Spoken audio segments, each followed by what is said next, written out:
What's the difference between options trading and Binance crypto trading? And why are you saying option trading's gambling but not Binance crypto? Okay, இவங்க என்ன கட்டிக்காங்கன்னு சொன்னால் spot trading மட்டும்தான் okay. அதை தவிர இந்த futures trading, options trading, binary trading, இந்த வேறு பேரில் சொல்கிற இந்த மாதிரியான ட்ரேடிங்ஸ் எல்லாம் ஏன் கேம்பிளிங்னு சொல்லிங்கன்னு கட்டிருக்காங்க. ஓகே, உங்களுக்கு சிம்பிளாக சொல்ல போனால் ஸ்பாட் ட்ரேடிங் பண்ணக்குள்ளே மட்டும்தான், நான் கிரிப்டோவை பற்றி மட்டும் கதைக்கணும். ஓகே, ஸ்பாட் ட்ரேடிங் பண்ணக்குள்ள மட்டும்தான் நீங்கள் உண்மையான ஏதோ ஒரு கொயினை இன்னொரு கொயினில் இருந்து மாற்றுறீங்க. அதுக்கு பிறகு நீங்கள் விற்கிங்கன்னு சொன்னால் அந்த கொயினை திரும்ப இன்னொரு கொயினாக மாற்றுறீங்க. ஓகே, நார்மலாக ஸ்டேபிள் கொயின்ஸில் நம்ம என்ன செய்வோம், கிரிப்டோ வாங்கி யூஎஸ்டிடியாக வச்சுருப்போம். அதோட ப்ரைஸ் ஃப்ளக்சுவேட் ஆகுது. நீங்கள் ஏதோ ஒரு கொயினை வாங்க போகிறீங்கன்னு சொன்னால் $10 பெறுமதியான, அதாவது 10 USDT பெறுமதியான ஒரு பிட்கோயினை வாங்குனீங்கன்னு சொன்னால், கொஞ்சம் பிட்கோயின் வாங்குனீங்கன்னா அது விலை கூடினாலும் சரி குறைஞ்சாலும் சரி அதில் பெறுமதி 11 USDT வேல்யூக்கு போனது பிறகு நீங்கள் அந்த பிட்கோயினை பழைய மாதிரி திரும்ப USDTக்கு மாற்றுறீங்க. இதுதான் வாங்குற விற்கிறேன்னு சொல்கிறேன். ஓகே, நார்மலாக ட்ரேடிங்கிற கான்செப்ட் நீங்கள் ஒரு பொருளை கொடுத்துட்டு இன்னொரு பொருளை மாற்றி எடுக்கிறது தான் ட்ரேடிங். ஸோ இதுதான் ரியலாக நடக்கிற ட்ரேடிங். அந்த ரியலாக நடக்கிறது கிரிப்டோவில் நம்ம செய்ய போனால் அது ஸ்பாட் ட்ரேடிங். ஆனால் இப்போ பைனான்ஸில் கூட, நான் பைனான்ஸில் எல்லாத்தையும் நான் ரெக்கமெண்ட் பண்ணுறேன்னு கூட சொல்லவே இல்லை. பைனான்ஸில் கூட ஸ்பாட் ட்ரேடிங் மட்டும்தான் நான் சொல்கிறது. இது உண்மையான ட்ரேடிங். பைனான்ஸில் கூட ஃபியூச்சர்ஸ் ட்ரேடிங் ஒன்று. ஃபியூச்சர்ஸ் ட்ரேடிங்னு சொன்னாலும் சரி, இல்லாட்டி ஆப்ஷன்ஸ் ட்ரேடிங், இந்த மார்ஜின் ட்ரேடிங், பைனரி ட்ரேடிங், இந்த கன்செப்ட்ல எல்லாம் இது என்னன்னு சொன்னால் உண்மையாக அந்த அசட்டை நீங்கள் வாங்குறல. நீங்கள் என்ன செய்றீங்கன்னு சொன்னால் எதிர்காலத்தில் ஃபியூச்சர் வெலுவை வச்சு நீங்கள் மேலே போகுமா கீழே போகுமா ப்ரைஸுங்கிறத ப்ரைஸை இது செய்கிறீங்க, என்ன ஸ்பெக்குலேட்டிவ் பண்ணுறீங்க. லைக் இப்போ நீங்கள் இப்போ இருக்கீங்கன்னா ஃபியூச்சரில் இந்த ப்ரைஸில் வேல்யூ மேலே போகும் இப்படி சொல்லி நீங்கள் செய்கிறத என்ன சொல்லுவாங்கன்னு சொன்னால் கால்னு சொல்லுவாங்க. கால் அதை தான் நீங்கள் பைன்னு சொல்லுவாங்க, சில இடத்த கால்னு சொல்லுவாங்க. மேலே போகும்னு சொல்லி நீங்கள் ஸ்பெக்குலேட் பண்ணுறீங்க. அதே மாதிரி சில நேரம் ப்ரைஸ் கீழே போகும்னு சொன்னால் நீங்கள் என்ன செய்வீங்க, செல்லுன்னு சொல்லுவாங்க. அப்படி இல்லாட்டி புட்டுன்னு சொல்லுவாங்க, கீழே போகும்னு சொல்லி நீங்கள் மாற்றுவீங்க. ஸோ இந்த பைனரி, ஃபியூச்சர்ஸ், ஆப்ஷன் இதுக்குள்ளே சின்ன சின்ன டிஃப்ரெண்ட் இருந்தாலும் பொதுவாகவே அந்த எல்லாமே சேர்ந்து என்ன கன்செப்ட்னு சொன்னால் ஃபியூச்சர் ப்ரைஸஸ் ஸ்பெக்குலேட் பண்ணுறேன். ஸோ இதை நீங்கள் சிம்பிள் டேர்ம்ஸில் சொல்லணும்னு சொன்னால் இப்படி நடக்கும் அப்படி நடக்கும்னு சொல்லி அந்த விஷயத்தை நீங்கள் ப்ரெடிக்ட் பண்ணுறீங்க. ஸோ இதில் பேர் என்னன்னு சொன்னால் கேம்பிளிங். அதாவது நீங்கள் கேம்பிளிங் சென்டர்ஸில் போனீங்கன்னா லைக் அந்த பேர் அந்த இது இருக்கும் மேம், அந்த குதிரை இதெல்லாம் ஓடும். அதாவது டிவியில் குதிரை ரேஸ் மாதிரி ஓடும். 10 குதிரை ஓடுன்னா ஓகே இந்த குதிரை முன்னுக்கு வரும்னு சொல்லி அந்த குதிரையில நீங்கள் பெட் கட்டுவீங்க. அந்த குதிரை முன்னுக்கு வந்தால் நீங்கள் கட்டினதுக்கு டபுள் மடங்கு இல்லாட்டி 100% பணம் வரும். அப்படி இல்லைன்னு சொன்னால் நீங்கள் கட்டின குதிரை வராட்டி நீங்கள் போட்ட பணம் இல்லை. அதே மாதிரி 50-50 சான்ஸுக்கு சில நேரம் அந்த டைஸை குலுக்கி போடுவாங்க. அதில் இந்த நம்பர் வந்தால் இது, இல்லாட்டி பிளாக் கலர் வந்தா இதுன்னு சொல்லி நிறைய சூதாட்டத்தில் நிறைய விஷயங்கள் இருக்கு. இப்போ என்ன அதில் ஃபுல் எல்லாத்திடையும் மெயின் கன்செப்ட் என்னன்னு சொன்னால் நீங்கள் ஒன்றை ப்ரெடிக்ட் பண்ணுறீங்க. நீங்கள் ப்ரெடிக்ட் பண்ண மாதிரி நடந்தால் உங்களுக்கு பணம், நீங்கள் ப்ரெடிக்ட் பண்ண மாதிரி நடக்கலைன்னு சொன்னால் உங்களுக்கு பணம் இல்லை.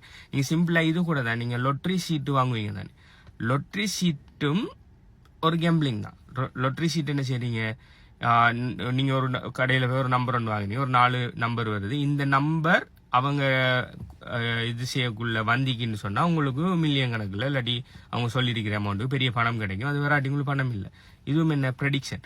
ஸோ லைஃப்பில் ப்ரெடிக்ஷனை வச்சு, அதாவது நீங்கள் இப்படி வரும் அப்படி வரும் அப்படின்னு சொல்லி நீங்கள் ப்ரெடிக்ட் பண்ணுறது கேம்பிளிங்.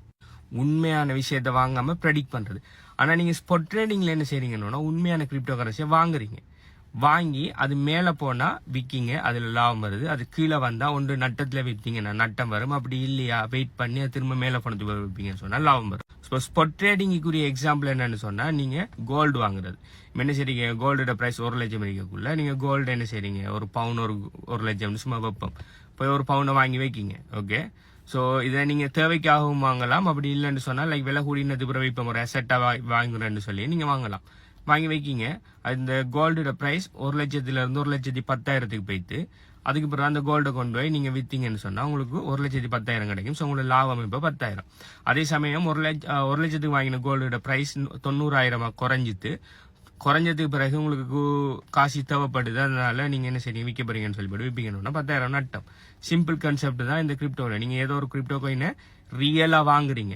இப்போ நான் சொல்றது நீங்கள் futures trading, binary, option tradings இல்லை, நீங்கள் வாங்குற எந்த அசெட் அதில் உண்மையாக நீங்கள் அசெட் வாங்கலை, நீங்கள் ப்ரெடிக்ட் பண்ணுறீங்க. ஓகே, எதுவுமே உங்களோட கையில் இருக்காது. ஓகே, நீங்கள் சும்மா நம்பர்ஸ் தான் இருக்கும். நீங்கள் ப்ரெடிக்ட் பண்ணுறீங்க, பெட் காட்டுறீங்க. ஓகே, ஸோ நம்பர்ஸ் தான் இருக்கு. நீங்கள் அதை வெளியில் எடுக்கலாமா அந்த பிளாட்ஃபார்ம் விட்டுன்னு சொன்னால் இல்லை. ஓகே, ஆனால் ஸ்பாட் ட்ரேடிங்கில் நீங்கள் ஒரு 5 காயின் வாங்கி வச்சிருக்கீங்கன்னு சொன்னால் அந்த காயினை நீங்கள் எப்போ வேணுனாலும் அந்த காயின் சப்போர்ட் பண்ணுற வேற ஒரு வாலெட்டுக்கு எடுக்கலாம். ஏன்னா ரியலாக அந்த காயினை வாங்கி வச்சிங்க அது உங்களோட காயின், அதை நீங்கள் விற்கிற வரைக்கும். ஓகே, ஸோ இதுதான் சிம்பிளாக சொல்லலாம். இதுக்கு உள்ளே போனால் நிறைய விஷயம் இருக்குது. இந்த ஆப்ஷன், பைனரி, ஃபியூச்சர்ஸ் ஒவ்வொன்றிலையும் சின்ன சின்ன டிஃப்ரெண்ட் விஷயம். ஆனால் மெயினாக காமனாக எல்லாமே ஆல் டுகெதர் என்ன சொல்ல வருதுன்னா, நீங்கள் உண்மையான செட்டை வாங்காமல் ஸ்பெகுலேட் பண்ணுறீங்க, மேலே போகுமா கீழே வருமா, தட்ஸ் இட். இது ஆனால் இப்போ கிரிப்டோவில் பார்த்தீங்கன்னு சொன்னால் ஸ்பாட்டுன்னு சொல்லி ரியலாக வாங்குற விற்கிறதுக்கு ஆப்ஷன் இருக்குது. ஆனால் ஃபாரெக்ஸில் நீங்கள் ரியலாக வாங்குற விற்கிறேன்னா நீங்கள் ஃபாரெக்ஸுங்கிறது என்ன நம்ம லோக்கல் கரன்சியல், நாடுகளில் லோக்கல் கரன்சியில் ட்ரேட் பண்ணுறது. அதுக்கு நீங்கள் ரியலாக செய்ய போனால் என்ன செய்யணும்னா, நீங்கள் உண்மையிலேயே ஃபிசிக்கலாக போய் ஒரு $100 பேப்பரை வாங்கி எடுத்து அதுக்கு பிறகு அதை ஃபிசிக்கலாக விற்றீங்கன்னா தான் அது உண்மையான ட்ரேடிங்.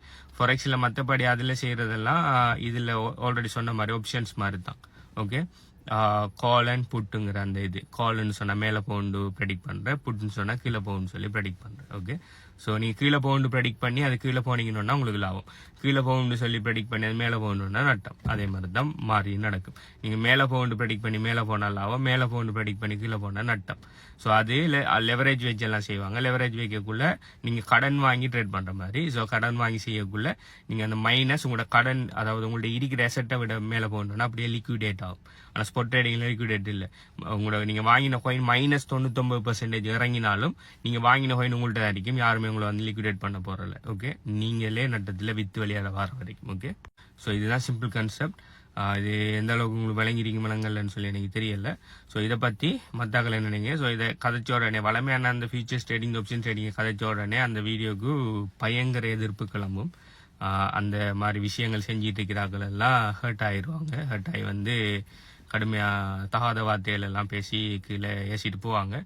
இருந்தாலும் எனக்கு தெரிஞ்ச விஷயத்த நான் சொல்கிறது என் கடமை. ஸோ அதே மாதிரி நான் சொல்லியிருக்கிறேன். ஸோ நீங்கள் அந்த மாதிரி ஆப்ஷன்ஸ் அந்த விஷயங்கள் ட்ரேட் பண்ணினாலா, ட்ரேட் பண்ணிட்டு இருக்கிறாளா, இல்லை ஆல்ரெடி ட்ரேட் பண்ணி பயங்கரமாக லொஸ்ட் ஆகி விட்டுட்டு வெளியில் வந்தாலான்னு சொல்லி கீழே கமெண்ட் பண்ணுங்க. ஓகே, அதே மாதிரி கிரிப்டோ கரன்சி ஸ்பாட் ட்ரேடிங் செய்கிற ஃப்ரீ ஏஐ ட்ரேடிங் போர்ட்ஸ் நான் ரெக்கமெண்ட் பண்ணிட்டு இருக்கேன். அது சம்மந்தமான மேலே டீட்டெயில்ஸ் வந்து சொன்னால் என் நேமில் பார்த்தீங்கன்னு சொன்னால் hbuconsultancy.com சொல்லி ஒரு வெப்சைட் ஒன்றுக்கு அங்கே போனீங்கன்னு சொன்னால் முதலாவதாகவே நாங்கள் ஏஐ ட்ரேடிங் போர்ட்னு சொல்லி போட்டுருங்க. அதை கிளிக் பண்ணி போனீங்கன்னு சொன்னால் எங்கள் பிஸ்னஸ் அசோசியேட் உங்களை கண்டெக்ட் பண்ணுவாங்க. அவங்கள்ட்ட நீங்கள் பேசி சம்மந்தமாக டீட்டெயில்ஸ் பெற்றுக்கொள்ளலாம். பை.